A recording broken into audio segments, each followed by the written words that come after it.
I found out my wife had another husband because I tried to surprise her with a sandwich. That moment did not just break my heart, it rewrote 28 years of my life in a single sentence spoken by a stranger who had no idea he was destroying me. My name is Daniel Brooks. I am 56 years old, and until that afternoon, I believed I had a steady, if quiet, marriage with my wife, Vanessa.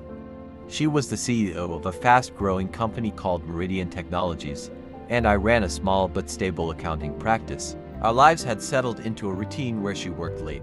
I ate dinner alone most nights, and we told ourselves this was just what success looked like. That day, I decided to do something different. I picked up her favorite lunch, a turkey sandwich with extra avocado and a vanilla latte, and drove to her office thinking I would make her smile. I remember feeling proud of the gesture, like I was still trying, still showing up after all these years. When I walked into the building, the security guard stopped me and asked who I was there to see. I smiled and said I was here for Vanessa Brooks, my wife. He looked at me with a confused expression, then glanced at his screen and said something that made my stomach drop in a way I cannot fully describe. He told me Vanessa Brooks was married to someone named Eric Sterling, the company vice president, and that if I was there for a personal visit, I should probably coordinate through him. At first, I thought it was a mistake. A clerical error, maybe an outdated record, but then I saw them.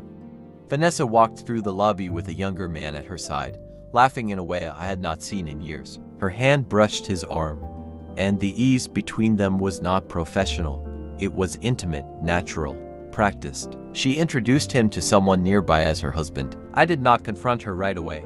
I wish I could say I was brave, but the truth is I was stunned into silence. I left the building without her ever knowing I had been there, carrying that untouched sandwich like it belonged to someone else's life. That night, I watched her carefully. She came home late as usual, kissed me on the cheek, and asked about my day like nothing was wrong. I studied her face, searching for any sign of guilt, any crack in the version of reality I had trusted for nearly 3 decades. There was nothing. She was calm, composed, completely normal. That was the moment I realized something far worse than an affair was happening. She was living 2 lives, and she had gotten very good at it. Over the next few weeks, I started paying attention to details I had ignored for years. Receipts in her bag that did not match business dinners, calendar notifications that popped up on her tablet when she forgot to silence it, and vague explanations that never quite added up. The deeper I looked, the more the truth revealed itself piece by piece, like a puzzle I never wanted to complete. I discovered she had a second apartment across town, a place she had been paying for with money pulled from our joint savings. When I finally went there, using a key I found hidden in her drawer, it felt like walking into a parallel version of her life. There were clothes in the closet that I had never seen, photographs of her and Eric smiling together, and small details that made it clear this was not temporary. This was established, intentional, and ongoing. The timeline hit me the hardest. Eric had joined her company 3 years earlier, and from everything I uncovered, their relationship had started about 2 years ago. That meant for at least 24 months, she had been coming home to me after spending time with him, switching roles like it was nothing. I started questioning everything, every memory, every vacation, every quiet dinner we had shared. I could not tell what had been real and what had been performance. It felt like I had been living with a stranger who wore my wife's face. When I finally confronted her, I expected denial, maybe even an apology. Instead, she surprised me again, this time with a level of honesty that felt almost cruel. She admitted everything without hesitation. She told me she loved Eric, that she had been planning to leave me for over 2 years, and that she simply had not found the right time to do it. She said our marriage had been over long before I realized it, that I had become too comfortable, too passive, too content with a small life. According to her, she needed more ambition, more excitement, more connection. She framed it not as betrayal, but as inevitability, as if this outcome had been written long ago. What hurt the most was not just what she had done, but how she justified it. She told me she thought she was protecting me by keeping things normal until she was ready to move on. In her mind, the deception was a kindness, but the truth did not stop there. As I began working with a lawyer, I uncovered something even more disturbing. She had already been preparing for divorce, building a case against me. There were documents outlining a strategy to paint me as emotionally distant and unmotivated, all to gain leverage in court. On top of that, she had been using our shared finances to support her second life, funding that apartment, those dinners, that relationship. It was not just betrayal, it was calculated, documented, and strategic. That was the turning point for me.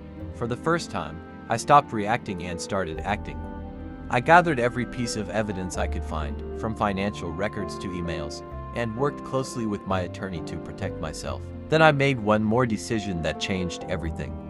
I reached out to the board of Meridian Technologies and informed them of her undisclosed relationship with Eric, along with the internal changes she had been making to benefit him without approval. It was not revenge, it was accountability, but I would be lying if I said it did not feel like justice. The fallout was immediate and severe. Eric lost his position, and Vanessa faced disciplinary action that limited her power within the company she had built. The image she had carefully constructed began to crack, and for the first time, she was forced to face consequences she could not control. 6 months later, the divorce was finalized. The settlement reflected everything that had happened, including her misuse of our finances. I kept the house, she kept part of the savings, and we walked away from each other with a finality that felt both painful and necessary. Today, I live in a smaller place, a quiet apartment that feels more like home than the house we once shared. I have started seeing someone new, a woman named Margaret, who values honesty in a way I did not realize I had been missing. Looking back, I see my marriage for what it really was in its final years, not a partnership, but a performance I did not know I was part of. Losing it hurt more than I can explain, but it also gave me something I had not had in a long time. The truth, and as painful as it was to find out, it was the only thing that finally set me free.